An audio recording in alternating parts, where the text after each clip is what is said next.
신약성경 고린도전서 6장 19절 20절 말씀입니다. 제가 보는 성경으로 신약 269쪽입니다.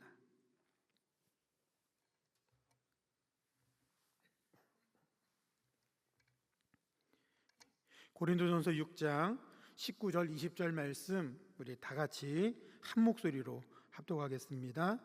너희 몸은 너희가 하나님께로부터 받은 바 너희 가운데 계신 성령의 전인 줄을 알지 못하느냐? 너희는 너희 자신의 것이 아니라 값으로 산 것이 되었으니 그런즉 너희 몸으로 하나님께 영광을 돌리라. 아멘. 오늘 함께 읽은 본문은 우리를 지칭하여 성령 하나님이 계신 성령의 전, 즉 성전이라 말씀하고 있습니다. 당시 바울의 편지를 받은 고린도 교회 성도들은 성전이라는 단어를 들으며 가장 먼저 예루살렘 성전을 떠올렸을 것입니다. 그리고 일부는 지금 자신들이 예배드리고 있는 자신들의 예배 처소, 즉 고린도 교회의 건물이나 모습을 떠올렸을 수도 있습니다. 그러나 바울 사도는 눈에 보이는 형식적인 의미에서의 성전이 아닌 성령님이 머물러 계시는 성도 한 사람 한 사람을 성전으로 지칭하여 말씀하십니다. 오늘날도 교회라고 하면 중의적 의미가 있습니다. 천안중앙교회라고 하면 멋지게 잘 지어진 교회 건물을 의미할 수도 있지만 또 다른 의미로 교회를 구성하고 있는 우리 한 사람 한 사람, 그리고 우리가 모여 하나님을 예배드리는 공동체, 즉 사람을 교회라고 할 수 있습니다. 저는 오늘 말씀을 준비하며 설교의 제목을 내 마음 그리스도의 집으로 정했습니다. 여기 실물도 있습니다. 많이 아실 텐데 책 제목에서 따왔습니다. 굉장히 얇습니다. 관심 있는 분들은 한 번씩 읽어보시면 굉장히 큰 신앙에 유익을 주는 책입니다. 동화 같기도 하고 내용이 참 간단하고 명료하고 또 시적처럼 그렇게 쓰여 있는데 연령에 따라 느끼게 되는 감동이 다를 것 같습니다. 내 마음 그리스도의 집이라는 책을 쓴 저자 로버트 멍어는 에베소서 3장 16절로 17절에 대한 자신의 묵상을 설명하며 책을 시작합니다. 그의 영광의 풍성함을 따라 그의 성령으로 말미암아 너희 속사람을 능력으로 강건하게 하시오며 믿음으로 말미암아 그리스도께서 너희 마음에 계시게 하시옵고. 이 말씀을 세 번역으로 읽으면 다음과 같습니다. 은혜가 풍성한 영광의 아버지께서 성령님을 통해 여러분의 속사람을 능력으로 강하게 하시고 믿음으로 그리스도께서 여러분의 마음에 계시게 하시기를 기도합니다. 그리스도께서 우리 마음에 계시기에 저자는 우리의 마음을 그리스도의 집으로 표현하였습니다. 어떠신가요? 성령님이 거하시니 성전으로 표현하는 것과 그리스도께서 거주하시니 그리스도의 집으로 표현하는 것 중에 어떤 표현이 더 마음에 드시나요? 정답이 있는 건 아닙니다. 표현 방식에 차이가 있을 뿐이지 두 표현이 말하고자 하는 바는 크게 다르지 않습니다. 집을 뜻하는 영어 단어는 house와 home이 있습니다. 제가 영어를 오늘 좀 합니다. 두 단어는 모두 우리말로 집으로 번역되지만 쓰임에는 차이가 있습니다. 하우스는 건물 자체를 지칭합니다. 집이 몇 평인지, 방은 몇 개인지, 얼마에 구입했는지를 설명할 때의 집은 하우스라는 단어를 사용해서 씁니다. 홈은 보다 더 감정적 소속감이나 정서적, 관계적 의미를 포함하는 단어입니다. 서두에 말씀드렸던 성전이나 교회를 건물로 이해하는 경우와 사람으로 이해하는 경우처럼 집도 건물로 이해할 수 있고 사람으로 이해할 수 있습니다. 자, 그렇다면 내 마음 그리스도의 집에서 집은 하우스일까요? 홈일까요? 네, 당연히 홈입니다. 실제 책의 영어 제목은 My Heart Christ's Home. 발음 괜찮았나요? 오늘 함께 읽은 본문에서 우리 몸을 성전으로 설명합니다. 그리고 우리 몸이 성전인 이유를 크게 세 가지로 나누어 말씀하고 있습니다. 첫째로 하나님께로부터 받았기 때문입니다. 둘째로 성령님이 계시기 때문입니다. 셋째로 값으로 산 것이기 때문입니다. 그리고 같은 개념에서 목회자이며 플러 신학교에서 학생들을 가르쳤던 신학자 로버트 멍어는 우리 마음을 집으로 설명합니다. 이유는 동일합니다. 하나님께 받았기 때문이고 성령님이 거하시기 때문이고 값으로 산 것이기 때문입니다. 오늘 주신 본문의 말씀을 통해 우리는 하나님께서 머물러 계시는 성전이요 집이라는 사실을 깨닫고 하나님께서 잘 머무르실 수 있도록 하려면 우리는 무엇을 어떻게 해야 하는지 발견하여 삶으로 실천할 수 있도록 다짐하며 결단하는 시간이 될 수 있기를 바랍니다. 가장 먼저 생각해 볼 주제입니다. 내 마음의 집은 얼마짜리인가 하는 겁니다. 집 그러면 제일 먼저 드는 생각이 얼마짜리인가 아닌가요? 저만 그런가요? 제가 예전에 서울 서초동에 있는 사랑의 교회에서 주관하는 제자훈련 세미나에 참석한 적이 있습니다. 목회자들을 대상으로 하는 세미나인데요, 세미나 훈련의 과정 중에는 참석한 목회자들이 실제 사랑의 교회 교인들의 구역 예배를 방문해서 구역 예배를 인도하는 실습의 시간이 있었습니다. 잘 아시는 것처럼 서울 서초동은 집값이 매우 비싼 동네입니다. 실습을 나가기 전에 세미나를 지도하셨던 목사님이 그 훈련받는 목사님들에게 제발 구역 예배 드리면서 집값 물어보지 말라고 신신당부했던 적이 있어요. 왜 그렇게 신신당부했을까요? 앞서 훈련을 받았던 많은 목회자들이 물어봤다는 거죠. 저도 서초동에 있는 한 50평쯤 돼 보이는 고급 아파트에 방문했는데 질문은 안 했습니다. 근데 속으로 이런 집은 얼마나 될까 궁금증은 있었습니다. 집 그러면 제일 먼저 드는 생각은 얼마짜리인가 라는 생각이죠. 저만 그런가요? 내 마음을 그리스도의 집이라고 한다면 과연 이 집은 얼마짜리일까요? 오늘 함께 읽은 말씀 20절 말씀에 보면 값으로 산 것이 되었다라고 말씀합니다. 내 마음의 집을 사시기 위해 치르신 값어치가 있다는 거죠. 어떤 값을 치르셨나요? 하나님께서는 내 마음의 집을 위해 예수님이라는 값을 치르셨습니다. 예수님께서 십자가에 하셨던 7마디 말씀을 우리는 가상칠언이라고 합니다. 그중 마지막 말씀이라고 추정되는 말씀이 요한복음 19장 30절 말씀이죠. 우리 자막을 참고해서 같이 한번 읽어볼까요? 예수께서 신 포도주를 받으신 후에 머리를 숙이시니 영혼이 떠나가시니라. 아멘. 예수님이 십자가에서 마지막으로 하신 말씀이 다 이루었다인데 이는 원어로 테텔레스타이라고 합니다. 이는 당시 상인들이 주로 사용했던 상업적 용어인데 우리가 무엇인가 거래를 하며 모든 지불이 완료됐을 때 사용했던 단어입니다. 만약 우리가 집을 살 때 대출을 받아 구입했다면 모든 빚을 갚기 전까지 엄연한 의미에서 내 집이라고 할 수 없죠. 그런데 만약 모든 대출금을 상환했다고 하면 그 집은 비로소 온전히 내 집이 됩니다. 이럴 때 쓰는 단어가 테텔레스타이입니다. 내 마음의 집을 할부도 아닌 예수 그리스도의 보혈이라는 값을 치러 일시불로 구입하신 증거가 예수 그리스도의 십자가라면 마땅히 내 마음의 집은 그리스도의 집임이 분명합니다. 우리가 핸드폰을 살 때 100만 원을 내야 살 수 있다면 100만 원짜리 핸드폰이라고 하고, 볼펜을 살 때 1,000원을 내야 살 수 있다면 1,000원짜리 볼펜이라 하듯 우리의 영혼과 생명을 살리기 위해 예수님이 집을 되었다면 우리 모두는 예수님 짜리입니다. 그렇죠?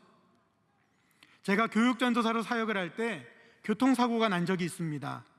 아마도 뒷차가 졸음운전을 한 것 같은데 제 차를 후미해서 추돌을 했어요. 그래서 한 5일 정도 병원에 입원했던 적이 있습니다. 상대방 차량의 보험회사 직원이 합의를 위해 병원으로 찾아와서 합의금에 대해 이야기를 하는데 사람마다 합의금을 책정하는 기준이 다르다는 거예요. 당시 저는 신학대학원을 다니고 있는 학생 신분이어서 합의금의 기준이 가장 밑바닥이었습니다. 아마도 제가 고액의 연봉을 받는 직장인이었다면 혹은 회사를 운영하는 사장이었다면 그런 합의금의 기준이 좀 달라졌겠죠. 세상이 우리에게 매기는 가치는 이렇듯 차이가 있습니다. 얼마나 좋은 직장을 다니고 있는가, 재산은 얼마나 있는가, 인물은 얼마나 좋은가, 자격증, 성과, 그런 것으로 우리 한 사람 한 사람의 가치를 책정합니다. 그러나 하나님은 그러한 기준으로 우리를 바라보시지 않습니다.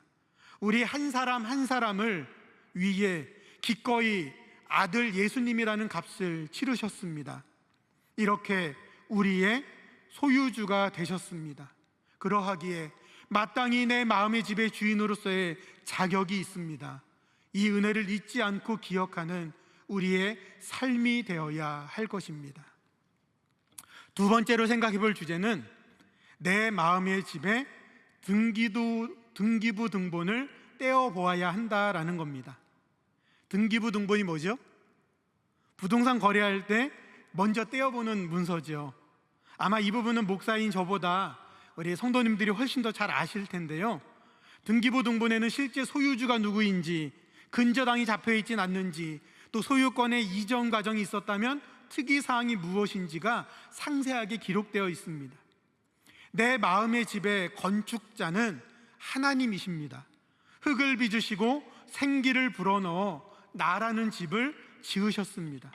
그러하기에 당연히 이 집의 등기부 등본의 소유주는 하나님이심이 마땅합니다. 그런데 하나님께서는 자신이 주인 행세를 하지 않으시고 편하게 우리 한 사람 한 사람이 주인처럼 살 수 있도록 배려해 주셨습니다.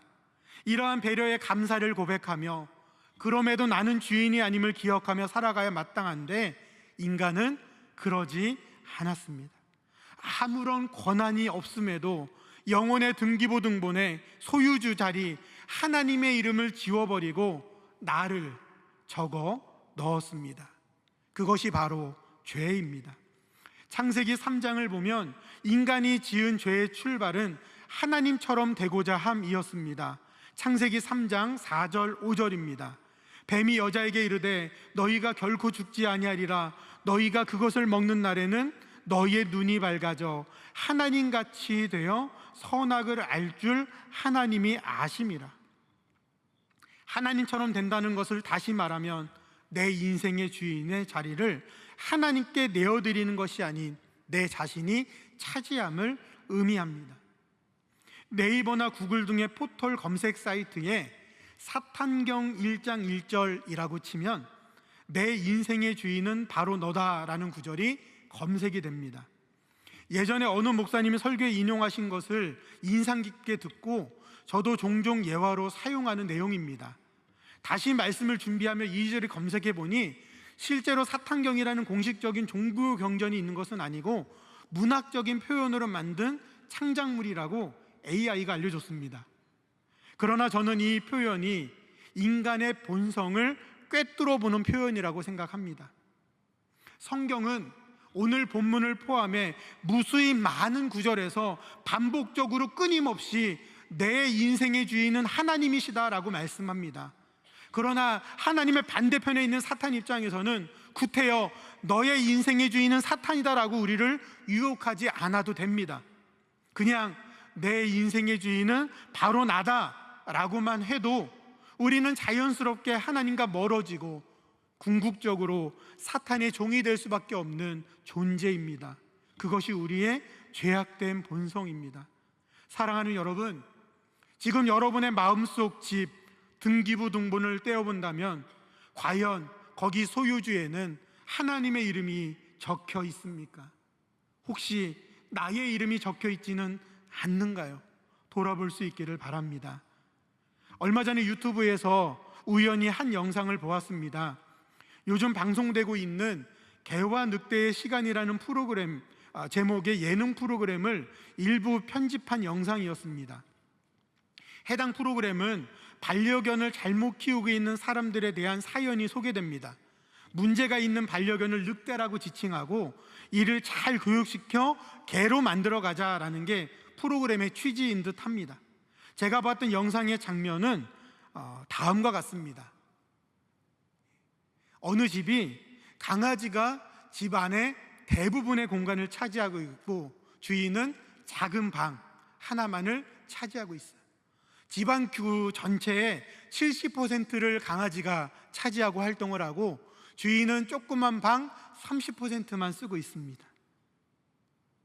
예화가 부족한 저를 위해 하나님이 예화로 쓰라고 보게 해주신 것이 분명합니다. 주객전도라는 사자성어가 있습니다. 주인과 손님의 위치가 서로 뒤바뀌었다는 뜻으로 사물의 경중, 선우 등이 뒤바뀐 상황을 꼬집는 말입니다. 방금 본 그 장면이 이 사자성어 주객전도가 잘 어울리는 상황이죠. 우리 마음의 집에도 마찬가지가 아닌 듯 합니다. 등기부등본에 내 이름이 올라가 있는 것도 주객전도이겠지만 내 마음의 집을 대부분 내가 차지하고 정작 주인이신 주님은 저 구석의 공간만을 내어드리는 것도 또 다른 의미에서의 주객전도가 될 수 있습니다. 내 마음 그리스도의 집이라는 책에 대한 얘기를 조금 해보겠습니다. 저자가 예수님께 마음의 문을 열고 예수님을 모셔드리는 것으로 책을 시작합니다. 처음 예수님과 방문한 마음속 집의 첫 번째 공간은 서재입니다. 서재는 생각과 관심의 방을 의미하죠. 서재에 빼곡히 꽂혀있는 책들은 그리스도인으로서 큰 관심을 가지고 읽을 필요가 없는 것들이 많아 저자는 부끄러워합니다. 그리고 이 서재에 예수님이 머물러 계시기 위해서는 정리가 필요하다는 사실을 깨닫습니다. 그래서 예수님께 도움을 요청해 서재의 책들, 다시 말해 지금 삶의 관심과 생각거리들을 하나씩 정리해 나갑니다. 그리고 그 서재의 가장 중심에는 성경책을 꼽아 두었습니다. 그 다음으로는 주방으로 건너갑니다. 주방은 욕구를 채우는 방입니다. 지금까지 욕구를 만족하며 채워왔던 돈, 학위, 증권, 주식, 명성, 행운 등을 항상 배불리 먹었던 메뉴지만 결코 이것이 영혼을 먹이고 영적인 굶주림을 해결해주는 참된 음식이 될 수 없음을 깨닫습니다. 그리고 주방을 변화시키기로 다짐합니다.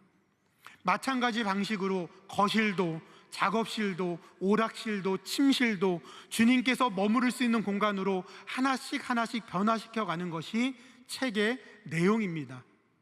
이 책에서 마지막으로 다루는 공간, 마지막 방이 벽장입니다. 예수님께서는 벽장 안에 있는 무엇인가 냄새나고 죽어있고 썩어있는 것들이 담겨 있다고 말합니다. 자신이 오랫동안 묵혀두고 쳐다보고 싶지 않아 방치해뒀던 문제들, 습관들, 해결되지 않은 채 방지된 상처들이 마음속 깊은 곳 벽장에 담겨 있었고 거기에는 자물쇠가 채워져 있었습니다. 하지만 예수님께서는 그곳에서 끊임없이 죽어가는 냄새, 썩어가는 냄새가 난다고, 그것을 해결하지 않으면 나는 이곳에서 너와 함께 있을 수 없다고 그렇게 말씀하십니다.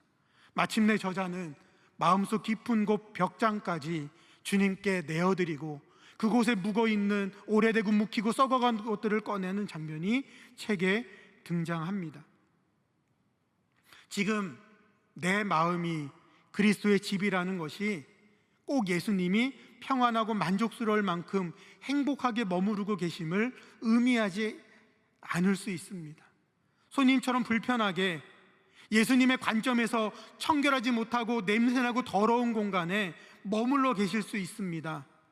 주객 전도되어 내가 주인 행세하고 어지르고 더럽히며 예수님은 생각하지 않은 채 지내고 있을지도 모릅니다. 그래서 우리 마음속 청소가 필요합니다. 먼지가 쌓이고 더럽혀지는 것을 근원적으로 방치할 수는 없겠지만 청소하고 닦아낸다면 꽤나 쾌적한 공간에 우리 주님께서 머물러 계실 수 있을 것입니다. 내 마음의 청소를 어떻게 해야 할까요? 기도와 말씀으로, 예배로 하나님과 자주 교제하는 것입니다. 잘못된 죄가 있다면 즉각 회개하고 돌이키는 것입니다. 그럴 때 우리의 마음속 집은 청소가 되고 그리스도께서 머무르기 좋은 공간이 될 것입니다. 세 번째 생각할 주제입니다. 집은 사는 것이 아닌 사는 곳입니다. 예전에 보았던 아파트 광고 카피였던 것 같은데 출처를 찾기가 어렵더라고요. 그 뒤로 얼마나 많은 부동산 유튜버들이 이 말을 인용하는지. 앞에 말하는 사는 것의 사는은 구입을 뜻하죠. 영어로는 buy. 자, 오늘 영어를 좀 한다 그랬습니다. 그리고 뒤에 사는 곳은 그 사는은 생활하는 것, 영어로는 live를 의미합니다. 내 마음 그리스도의 집은 다시 말해서 나와 그리스도가 함께 살아가는 공간이라는 의미입니다. 요한복음에서 예수님은 제자들에게 거처에 대해, 함께 거함에 대해 여러 번 말씀하셨습니다. 요한복음 14장 2절 3절, 내가 너희를 위하여 거처를 예비하러 가노니 가서 너희를 위하여 거처를 예비하면 내가 다시 와서 너희를 내게로 영접하여 나 있는 곳에 너희도 있게 하리라. 요한복음 14장 20절, 그날에는 내가 아버지 안에 너희가 내 안에 내가 너희 안에 있는 것을 너희가 알리라. 요한복음 15장 4절, 이 말씀 같이 한번 해볼까요? 내 안에 거하라 나도 너희 안에 거하리라. 스스로 열매를 맺을 수 없음 같이 너희도 내 안에 있지 아니하면 그러하리라. 요한복음 15장 7절입니다. 너희가 내 안에 거하고 내 말이 너희 안에 거하면 무엇이든지 원하는 대로 구하라. 그리하면 이루리라. 거하고 함께 하신다는 예수님의 말씀을 제자들은 온전히 이해할 수 없었습니다. 그런데 오순절 성령 강림 사건이 있은 후 30분도 지나지 않아 지난 3년간 예수님을 따라다니며 배웠던 그 모든 것들이 그 3년 동안 알았던 것보다 훨씬 많은 것을 제자들은 깨닫게 되었습니다. 성령의 부으심이라는 기적을 통해 하나님께서 인간의 마음에 거하시게 됨을 알게 되었고, 믿는 자의 몸은 살아계신 하나님의 성전이 되었고, 인간의 마음은 그리스도의 거처가 되었습니다. 이 개념을 오늘 본문에서는 성령의 전이라고 말씀하고 있습니다. 하나님께서 우리를 창조하신 이유, 예수 그리스도의 피값을 통해 우리를 죄에서 구원해 주신 이유는 우리를 사는 것 바이에 있지 않습니다. 우리와 함께 사는 것 리브에 있습니다. 이를 잘 알았던 바울은 갈라디아서 2장 20절에 다음과 같은 고백을 하였습니다. 내가 그리스도와 함께 십자가에 못 박혔나니 그런즉 이제는 내가 사는 것이 아니요 오직 내 안에 그리스도께서 사시는 것이라. 이제 내가 육체 가운데 사는 것은 나를 사랑하사 나를 위하여 자기 자신을 버리신 하나님의 아들을 믿는 믿음 안에서 사는 것이라. 아멘. 이러한 바울의 고백이 우리 모두의 고백이 될 수 있기를 간절히 바랍니다. 나 자신을 그리스도와 함께 십자가에 못 박고 나를 위하여 사는 삶이 아닌 나를 위하여 자기 자신을 버리신 예수님의 뜻에 맞는 삶을 살아갈 수 있기를 간절히 바랍니다. 말씀을 정리하겠습니다.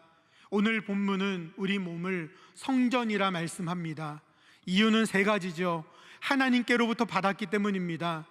내 몸과 마음, 영혼의 등기부등본의 소유주가 정말 하나님이 맞는지, 혹 내 마음대로 쓱쓱 지우고 내 이름을 슬쩍 써두진 않았는지 계속해서 확인해야 할 것입니다. 하나님께서는 나를 위해 예수님이라는 값어치를 치르셨습니다. 세상은 여러 가지 기준을 가지고 남과 비교하여 우리의 가치를 판단합니다. 그러나 하나님은 우리 한 사람 한 사람을 천하보다 귀하게 여기셔서 예수님이라는 값을 치르셨습니다. 그러하기에 우리 모두는 예수님짜리 인생임을 기억해야 할 것입니다. 성령님이 우리 안에 거하십니다. 함께 산다라는 말씀입니다. 대부분의 공간을 내 생각, 욕심, 취미생활, 욕구 등으로 마음껏 사용하고 성령님은 저 구석에 머물러 계시게 하고 있지 않는지 돌아볼 수 있기를 바랍니다. 혹시 성령님께서 머물러 계시기 불편한 죄의 악취, 죄로 더럽혀진 공간이 내 마음속 군데군데 있지 않는지 돌아볼 수 있기를 바랍니다. 내 마음속 그리스도의 집을, 성령님의 전을 잘 가꾸고 돌보아 늘 하나님과 기쁨으로 함께 거하는 삶의 자리가 될 수 있기를 간절히 바랍니다. 기도하겠습니다. 사랑과 은혜가 풍성하신 하나님, 내 마음이 그리스도의 집임을, 성령님이 거하시는 거룩한 성전임을 믿음으로 고백합니다.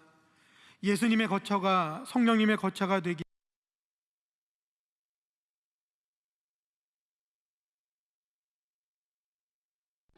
주님과 함께 행복한 삶을 살아가기 부족함 없는 삶의 자리가 되게 하여 주옵소서. 예수님의 이름으로 기도하옵나이다. 아멘.